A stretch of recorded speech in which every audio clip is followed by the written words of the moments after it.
Hey folks, this is Yuri Karasawa with Japan Ball, 12 NPB team previews in 12 days. We just finished the Central League and now it's time for the Pacific League.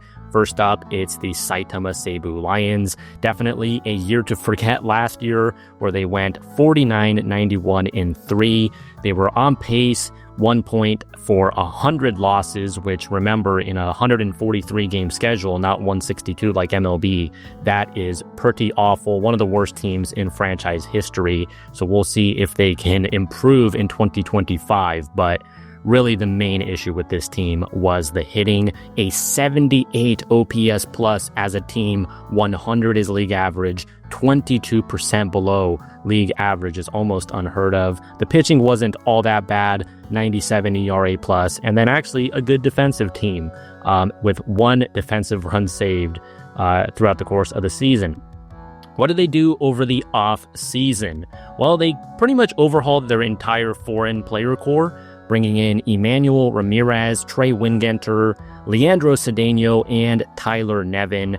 Wingenter, a real hard thrower who has a little bit of MLB experience, but, I think his stuff is off the charts. So, if he can figure out that command, definitely a great late inning option for them. Cedeno has 2 years of experience with the Oryx Buffaloes, where he was actually a very good slugger, a little bit inconsistent, higher strikeout rates, but we know he can hit against NPB pitching, and he's still rather young. So I think this was a great pickup for them in free agency. Tyler Nevin as a utility man, obviously, the son of Phil Nevin. And then another notable name there, Taiga Hirasawa, a former top prospect for the Lotte Marines, coming over in the active player draft.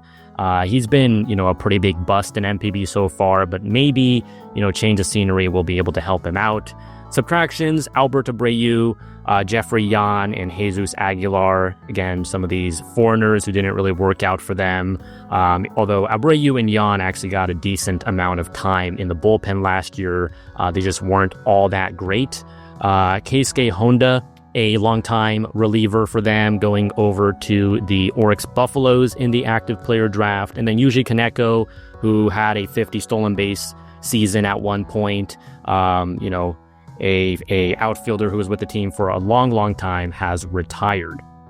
2024 NPB Draft, they went after Rui Munayama with their first pick, the top position player prospect. They lose the lottery for him. Then they pivot to Yusei Ishizuka, a prep shortstop. So, they really wanted to shore up that infield, but they also lost the lottery for him. And then they ended up with Hiroto Saito, yet another high school shortstop. So not a guy that we're going to be seeing in 2025 at the NPB level, but you can definitely see the vision in terms of wanting to improve offensively. Seiya Watanabe in the second round was, considered a first round talent. Outfielder from Osaka Commerce University, definitely has a chance to make an impact right from year one. And then, they made a lot of picks overall relative to a lot of other teams. So definitely loading up on talent is, always a good idea for a team that was as bad as they were.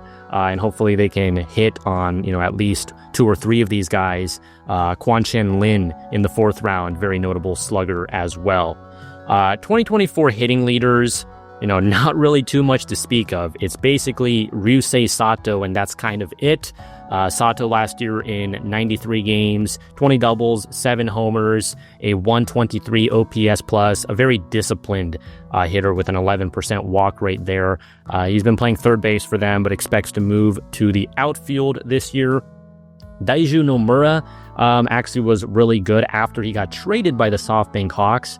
Once Seibu knew their season was done, they were trying to kind of retool the roster with some younger players. Daiju Nomura was a prospect for SoftBank, but that team is just loaded with so many players that they didn't really have a spot for him. So I think it's really good to, take on all these guys from teams that were having roster crunches. And he performed very well. So definitely gives the team a nice option here in 2025.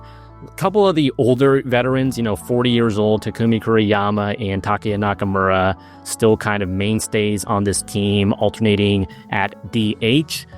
Neither of them, you can expect to keep going forever and ever, but for now, they're still actually among the better hitters on this team.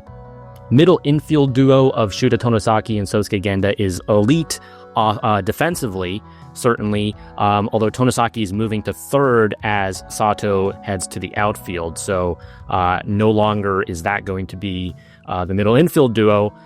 It's going to be the left side of the infield instead.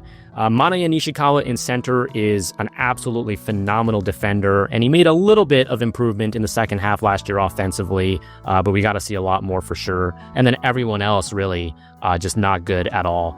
This was a team that had basically no power at all to offer, and a little bit of speed here and there, but just not enough to make up for having such little firepower.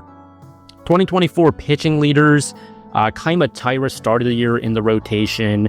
This is a guy who was one of the best relievers in the league for the first 3 or 4 years of his career, and then he converted to a starter in 2023, did an amazing job, but he got hurt last year, and then when he came back, they decided to throw him back into the pen, and in 2025, he does expect to be the closer, despite, pushing kind of hard to be back in the rotation. They're going to use him as a reliever. Shinsuke Sato, the setup man, a good lefty.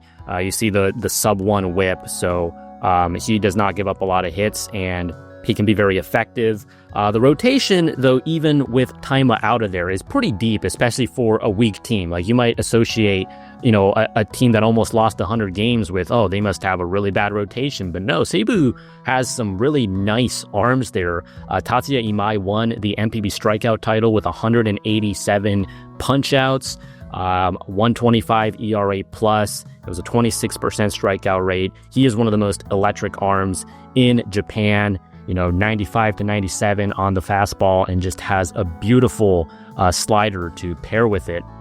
Natsuki Takeuchi won Rookie of the Year, 135 ERA plus. Not a huge strikeout arm, but more of a sinker baller. And hurt to start 2025, but eventually he should come back and be good.